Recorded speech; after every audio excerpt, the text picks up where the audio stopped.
Hello students, இந்த வீடியோவில் second டேர்முக்கு உள்ள 5th standard science chapter 1 food part 2 preservation of food. அடுத்து preservation of food. The process of keeping the food materials for a long time without getting spoiled is called preservation of food. உணவை எப்படி பாதுகாக்கணும் அப்படின்னு சொல்ல போகிறாங்க. என்னென்னா இந்த உணவு கெட்டு போகாமல் ஃபார் அ லாங் டைம் நீண்ட நாள் கெடாமல் பாதுகாக்கிறதுக்கு ஒரு சில மெத்தட்ஸ் இருக்குது. அதுக்கு பேர் தான் preservation of food. Food will be spoiled if it is not prepared, preserved and handled in the right way. இந்த உணவானது ஒழுங்கான முறையில் தயாரிக்கப்படாமல் இருந்தாலும் கெட்டு போகும். சரியான முறையில் பாதுகாக்கப்படாமல் இருந்தால் அப்பையும் கெட்டு போகும். சரியான முறையில் ஹேண்டில் பண்ணப்படாமல் இருந்தாலும் ஈரக்கையோடு ஏதோ ஒன்றத்தை எடுத்துட்டோம், அரிசியாக இருந்தால் கூட ஈரக்கைப்பட்டு எடுத்தோம்னா அதில் புழு வண்டு எல்லாம் வந்துடும். அதை தான் சொல்கிறாங்க.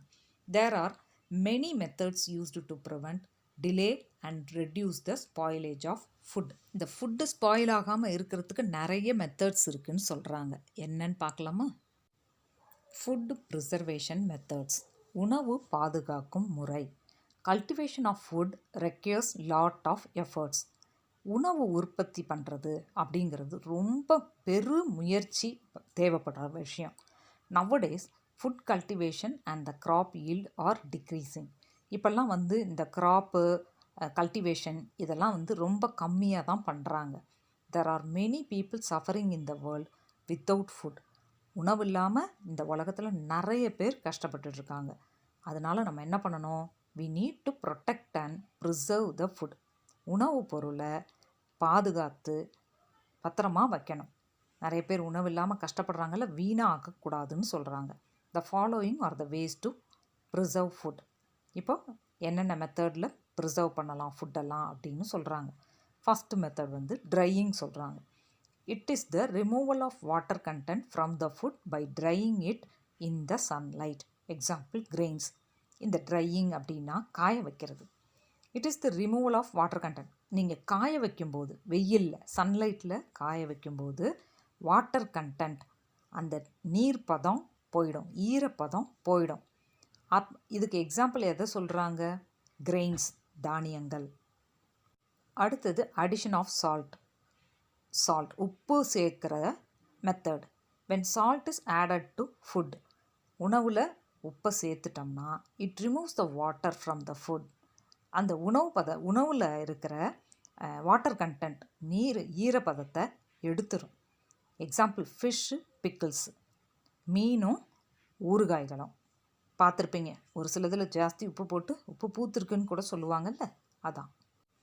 அதாவது ஈரத்தன்மை இருந்தால் தான் கெடுறதுக்கு வாய்ப்புகள் அதிகங்கிறதுனால அந்த ஈரப்பதம் போயிடுச்சு அப்படின்னா அது நீண்ட நாள் வரும். இதுதான் இதில் இருக்கிற லாஜிக்கு. இப்போ அடுத்த மெத்தடை பாருங்கள்.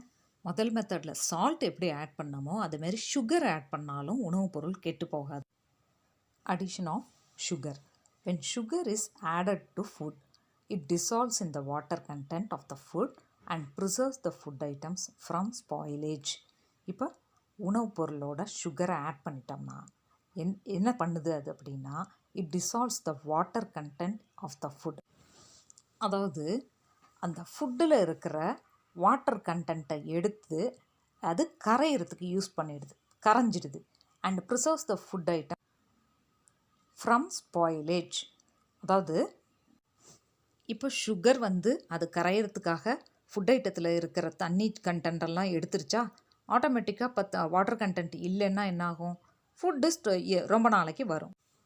இப்போ இதுக்கு உரிய எக்ஸாம்பிளை பார்த்தீங்கன்னா உங்களுக்கே புரியும். Example jam, fruit juices. கீழே இருக்கிற படத்தில் ஃபஸ்ட்டில் இருக்கிறது தானியங்கள் எல்லாம் காய வைக்கிறாங்க, ட்ரையிங் மெத்தட் வருதா? செகண்டாக இருக்கிற பிக்சரில் பார்த்தீங்கன்னா ஊறுகாய் உப்பு போட்டு கலந்து வச்சுருக்காங்க, காய வச்சுருக்காங்க. அப்போ ஆடிங் சால்ட் வருதா?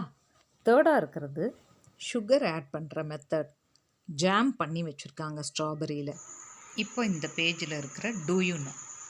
while purchasing packed food items we should check the following details. நம்ம ஒரு பேக்கிங் செய்யப்பட்ட உணவுப் பொருள் வாங்குகிறோன்னு வச்சுக்கோங்களேன். அதில் இருக்கிற டீட்டெயில்ஸை கண்டிப்பாக செக் பண்ணணும். என்னென்ன டீட்டெயில்ஸ் செக் பண்ணணும்? ஃபஸ்ட் ஒன், மேனுஃபேக்சர்ட் டேட், அதாவது அந்த பொருள் உற்பத்தி பண்ணப்பட்ட டேட் போட்டிருப்பாங்க, அதை கண்டிப்பாக பார்க்கணும். செகண்ட் ஒன், எக்ஸ்பைரி டேட், அது எத்தனை காலகட்டம் வரைக்கும், 3 மாதமா, 1 வருஷமா, 6 மாதமா, அது எத்தனை நாள் வரைக்கும் வச்சுக்கலாம் அப்படிங்கிறது தான் எக்ஸ்பைரி டேட்டு. அதை கண்டிப்பாக பார்த்து தான் வாங்கணும். அடுத்தது தேர்ட் ஒன், இன்க்ரீடியன்ஸ் அப்படிங்கிறது அதில் சேர்க்கப்பட்டுள்ள பொருட்கள். Fourth one, energy content of the food material, அதாவது நமக்கு ஆற்றல் தரக்கூடிய உணவுப் பொருள் அதில் என்ன அடங்கியிருக்குது அப்படிங்கிறத பார்க்கணும். அதாவது எது எத்தனை கலோரிஸ் இருக்குது அப்படின்னு அதில் போட்டிருப்பாங்க, அதையும் பார்க்கணும். இப்போ அடுத்த மெத்தட் ஃப்ரீசிங்னா உறைய வைக்கிறது. த microbial growth and the enzyme activity on the frozen food items can be prevented by this method. என்ன சொல்கிறாங்கன்னா, இந்த மாதிரி உறைய வைக்கிற ஃபுட் ஐட்டத்தை உறைய வைக்கிற மெத்தடில் என்ன ஆகுதுன்னா, மைக்ரோபியல் growth அப்படிங்கிறது இருக்கு, நுண்ணுயிரிகள் இருக்குல்ல, அதோட growth, அதோட வளர்ச்சி கட்டுப்படுத்தப்படுது. அதால் வளர முடியாது அந்த ஸ்டேஜில், ஃப்ரோசன் ஸ்டேஜில். அங்கே அந்த ஃப்ரோசன் ஸ்டேஜில் என்சைம் ஆக்டிவிட்டியும் எதுவும் நடக்காது. அதனால அந்த மெத்தடில் ஃபுட்டை ப்ரிசர்வ் பண்ணுறாங்க. எக்ஸாம்பிள் என்ன எடுத்துக்கிட்டோம்னா, ஃப்ரூட்ஸு, வெஜிடபிள்ஸ். இப்போ பாயிலிங்னா கொதிநிலை. It kills the micro organisms present in the food materials. Example milk, water. இது நம்ம எல்லாருக்குமே தெரிஞ்ச விஷயந்தான். என்ன பண்ணுது, கொதிநிலையை அடையும் போது அப்போ மைக்ரோ ஆர்கானிசம்ஸ்ன்னு சொல்லப்படுற நுண்ணுயிரிகள் இந்த உணவுப் பொருளில் இருக்கிறது எல்லாம் செத்துடுது. அதனால தான் பாலை நல்லா கொதிக்க வச்சு தான் குடிக்கணும். அதில் நுண்ணுயிரிகள் நிறைய இருக்கும். அப்போ கொதிக்க வைக்கும்போது அதெல்லாம் செத்துடும். அப்போ அந்த பாலை குடித்தா உடம்புக்கு ஒன்றும் செய்யாது. அதே மாதிரி தண்ணியும் கொதிக்க வச்சு காய வச்சு குடிக்கிறது தான் நல்லது. அதில் இருக்கிற கிருமி எல்லாம், பாக்டீரியா எல்லாமே செத்துரும். அடுத்து canning and bottling. In this method food is packed in airtight cans so that germs do not grow on them. Example milk powder. Canning அப்படிங்கிறது டின்னில் அடைக்கப்படுறது, பாட்டிலிங்னா பாட்டிலில் அடைக்கப்படுறதுன்னு அர்த்தம். இந்த மெத்தடில் என்ன பண்ணுறாங்கன்னா, ஃபுட்டெல்லாம் ஏர் டைட் கேன்ஸ் அப்படின்னா காற்று உள்ளே புக முடியாத, அதாவது ஜெர்ம்ஸால் வளர முடியாத அந்த மாதிரி ஏர் டைட் பேக் பண்ணிட்டோம்னா. என்ன காரணம் அப்படின்னா, ஏரில் எல்லா கேஸும் இருக்குதா, இது ஆக்சிஜனோடையோ ஏதோ ஒரு கெமிக்கல் ரியாக்ஷன், காற்று பட்டால் மட்டும்தான் இந்த மைக்ரோ ஆர்கானிசம்ஸ் வளர்கிறதுக்கு வாய்ப்பு இருக்குது. இது காற்று உள்ளே புகலை அப்படின்னா அந்த கெமிக்கல் ரியாக்ஷன் நடக்காது. So food preserved. அதுக்கு எக்ஸாம்பிளாக தான் மில்க் பவுடர் ஃபார்மில் ஆக்கிடுறாங்க, milk powder. Okay, next one, addition of chemical preservatives. Chemical preservatives are added to stop the growth of microorganisms in certain food materials. இப்போ என்ன பண்ணுறாங்கன்னா, கெமிக்கலை ஆட் பண்ணுறாங்க ப்ரிசர்வேட்டிவாக, அதாவது உணவை பாதுகாக்கிறதுக்கு ஒரு கெமிக்கல் காம்பனண்ட்டை ஆட் பண்ணுறாங்க. என்னன்னு பார்க்கலாம். Example, sodium benzoate is added with fruits. பழங்களோட எதை ஆட் பண்ணுறாங்கன்னா, சோடியம் பென்சோயேட் அப்படிங்கிற கெமிக்கலை ஆட் பண்ணுறாங்க. இது அதில் இருக்கிற மைக்ரோ ஆர்கானிசத்தை கட்டுப்படுத்துது.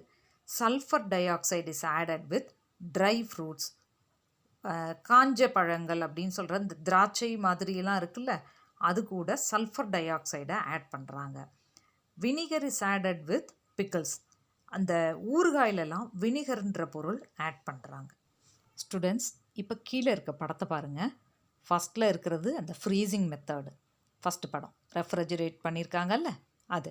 செகண்ட் பார்த்திங்கன்னா பாயிலிங் மெத்தடில் மில்கை பாயில் பண்ணுறாங்களா, ரைட். தேர்ட் ஒன் பார்த்திங்கன்னா இதுதான் ஏர் டைட் கண்டெய்னரில் பண்ணுறது. கேனிங் அண்ட் பாட்டிலிங் சொன்னோம்ல, அதில் வர்றது. இப்போ do you know, irradiation is a modern method by which food is exposed to gamma rays or ultraviolet rays to kill the bacteria and the mold. அதாவது irradiation அப்படிங்கிறது கதிர்வீச்சு. அது ஒரு நவீன வழி, ஃபுட்டெல்லாம் ஸ்பாயில் ஆகாமல் கெட்டு போகாமல் இருக்கிறதுக்கு உண்டான நவீன வழி தான் இந்த இர்ரேடியேஷன். அதில் என்ன பண்ணுறாங்க அப்படின்னா, காமா கதிர்களையும் இந்த அல்ட்ரா வயலட் ரேஸ் அப்படிங்கிறது புற ஊதா கதிர்கள், இதெல்லாம் உணவுப் பொருள் மேலே படும்படியாக செய்வாங்க. அப்போ அதில் இருக்கிற பாக்டீரியா, அப்புறம் மோல்டு அப்படிங்கிறது அது ஒரு வகையான ஃபங்கஸ், அதெல்லாம் அழிச்சிடுது. இதுதான் அந்த மெத்தட். இந்த மெத்தடுக்கு பேர் தான் இர்ரேடியேஷன். கீழே இருக்கிற படத்தில் பாருங்கள், ஸ்ட்ராபெரி மேலே காமா ரேஸ் படும்படி பண்ணுறாங்க. அதில் இருக்கிற பாக்டீரியாலாம் அழிச்சிடுது அது. It does not affect the taste of the food or nutritive value of the foods. இப்போ இதில் இருக்கிற டேஸ்ட்டை அது எந்த விதத்துலேயும் பாதிக்காது, அதில் இருக்கிற ஊட்டச்சத்தையும் எந்த விதத்துலேயும் பாதிக்காது. Example onion and potatoes. இப்போ அடுத்தது பர்பஸ் ஆஃப் ஃபுட் ப்ரிசர்வேஷன், அதாவது இந்த உணவை பாதுகாக்க வேண்டிய அவசியம், குறிக்கோள் என்ன? Modern technologies have increased the food production. இப்போ இருக்கிற புது டெக்னாலஜி எல்லாம் உணவு உற்பத்தியை நிறைய ஜாஸ்தி பண்ணியிருக்கு. But practising agriculture is abundant in many places as there is failure of monsoon. என்ன தான் டெக்னாலஜி இம்ப்ரூவ் ஆனாலும் மான்சூன் நம்ம வெதர் கண்டிஷனை பேஸ் பண்ணி தான் இந்த அக்ரிகல்ச்சர் நடக்குது.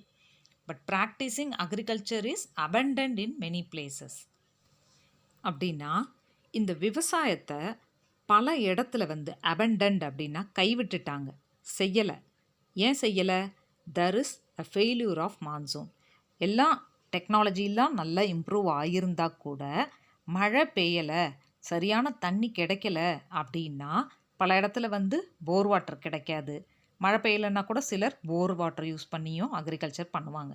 இதுக்குமே வழி இல்லைன்னா அப்புறம் கைவிட்டுறாங்க. அதனால தான் கைவிட்டுறாங்க.